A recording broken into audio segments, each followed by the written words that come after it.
I had a conversation with the other day, and we were talking, and I was saying about different types of offers, right? And I'd say my probably my most successful client had an offer around anxiety, and I told the person who also ironically has an offer around anxiety that it's harder to sell an anxiety offer. It's harder on the call, right? And then after we were talking, and I was like, well, he says, well, it's easy to sell a business offer than an anxiety offer, right? So then there's like almost like a mismatch. Okay. So first of all, let me tell you the difference is when you're selling an anxiety offer, the person on the call is totally different, right? So the questions are different. The level of pain and deepness you have to go different. Usually people that have anxiety or depression, it's harder for them to make decisions, right? Some of the people that on the calls I listened to, they weren't even able to leave the house and they were in constant fear. So anyone that is in constant fear, extreme anxiety, it's hard for them to make any decision, right? To leave the house, to get something, to what to eat. Like, so it's a deeper thing, right? And then also the levels of pain and an anxiety offer, even though the things sound horrible, you have to go deeper, believe it or not, than a business offer. You don't have to go to that same level, right? So on some sense, it's different on the call. It is challenging because you have to do a thing with people more so with an anxiety offer. One of the things I'll do another video on this, but it's called splitting the identity, and to get them to actually make the decision, right? So it is challenging, right? But the problem with saying that if you have a health offer or a fitness offer or whatever it is, or a non-business offer, that it's easier to sell a business offer, right? People think that because logically it makes sense, right? Because, well, if I charge $15,000 and they're going to make $150,000, it's a no-brainer, right? But if I charge $15,000 and they're just going to be healthy, like they don't make the money back, right? So that's where they're coming from, and I get that. I look at it totally different.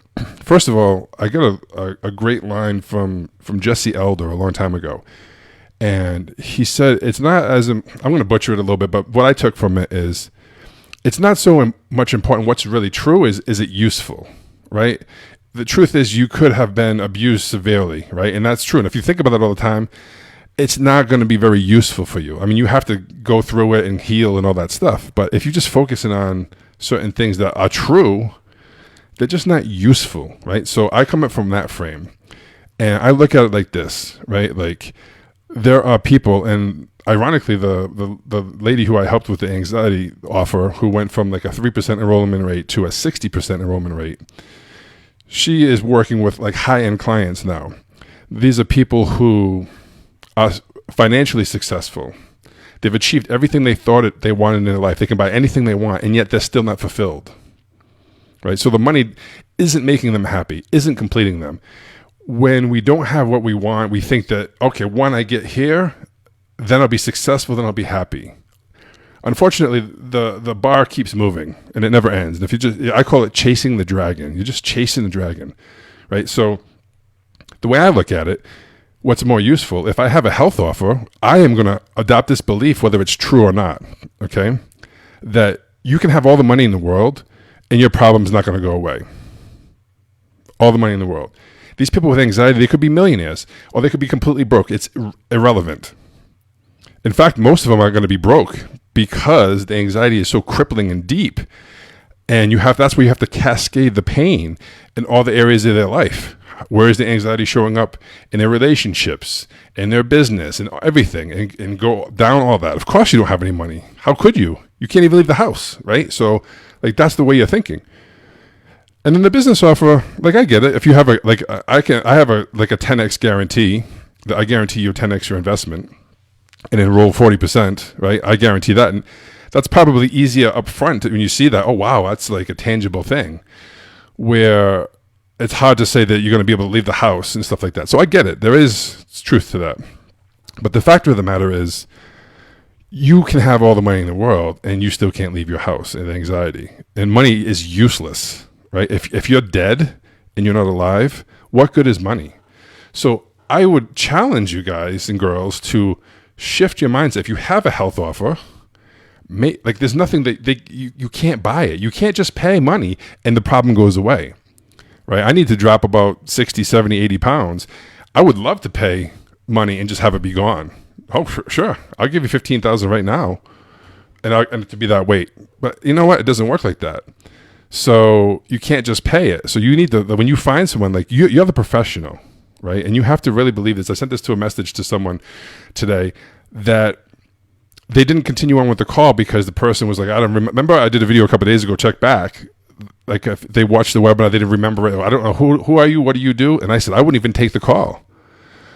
Well, this person watched the video and listened and said it's useless trying to convince somebody or sell someone that doesn't even know who the heck I am. So he ended the call, which is fantastic, and told them to watch the video. And if you liked it, whatever, then book a call again. And I'll be happy to talk to you, which was fantastic. I love people that do stuff like that listen, right?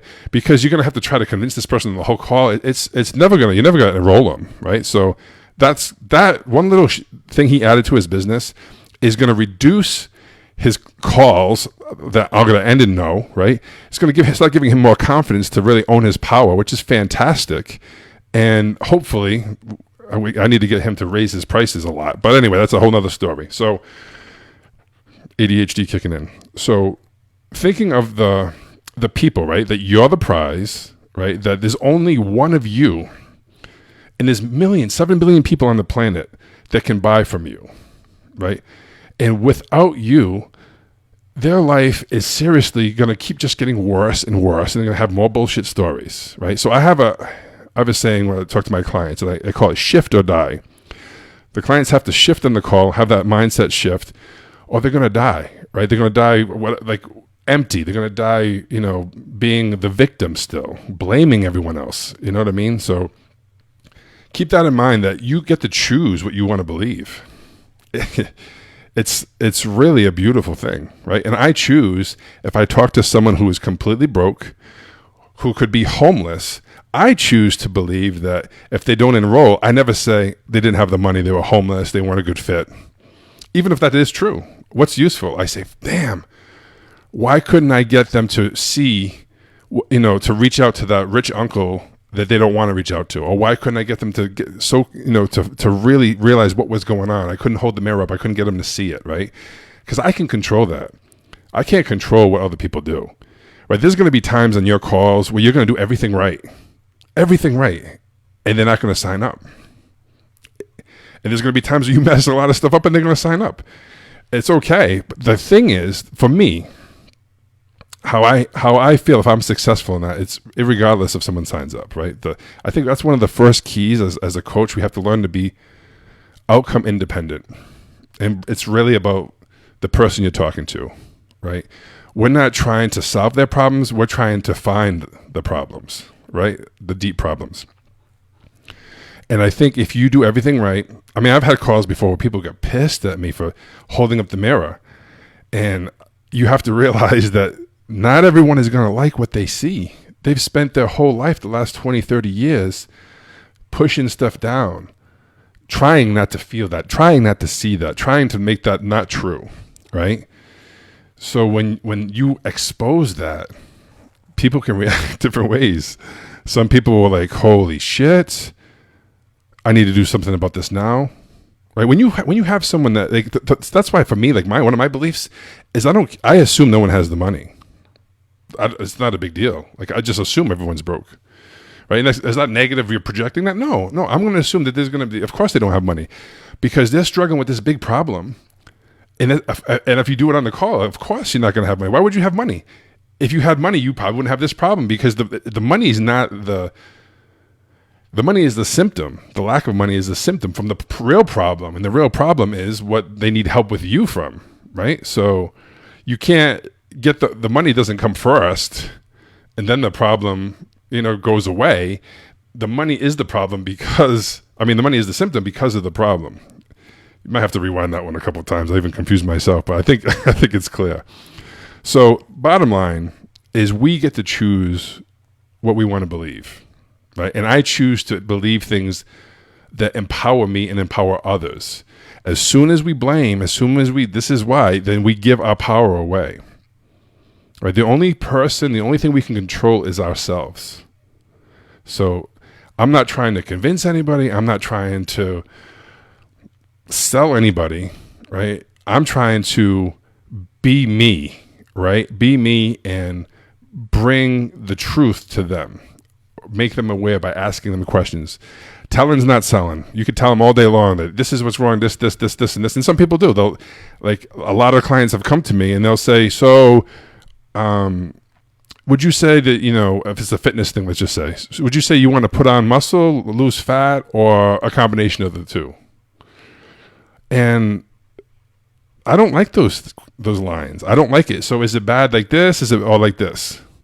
You're not making the power and the transformation comes from when they make the picture, right? So ask an open-ended question. Make them go through and think about it and be quiet. Let them process that. Sometimes coaches will jump in because that awkward silence, but they're actually making pictures and you destroy it.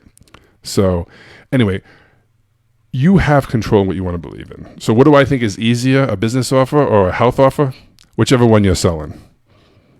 Whichever one you're selling. If you're selling a health offer, I think a health offer is easy because money can't buy you happiness. Money can't buy you anything, right? If money could have solved your problem, you would have already solved it by now, right? And think about it, like, how much money is it really costing them to have that issue, right? How would they show up in their life when you're doing the future and building the big future, what they want? Okay, let's just say you're at that ideal weight. Let's just say you're anxiety free. What would that allow you to do? And this is where you got to get them to stretch that, because especially with anxiety offers and people have been so long in that little bubble, they can't even think about what's possible, right? So that's why I always say the deeper you can go down into the true pain, or the truth, I call it, not even pain, but what's really underneath everything, the deeper down you can go, the higher up you can go, and you can stretch that gap, right? But the problem is if they can't even vision it, you're only going down like this, like surface level, you're going down this much, then you're only going to be able to go up this much. And the gap's not going to be big. They're not going to pay. They're not going to pay. It's not worth it. Your offer is not worth $5, $10, $12, $15,000 if the gap's like this. But if you can really show them where they're at, and it's like down here, can't even do it on the camera, down here, and then it's way up here, jeepers, then you're like, holy cow, that's like a huge gap.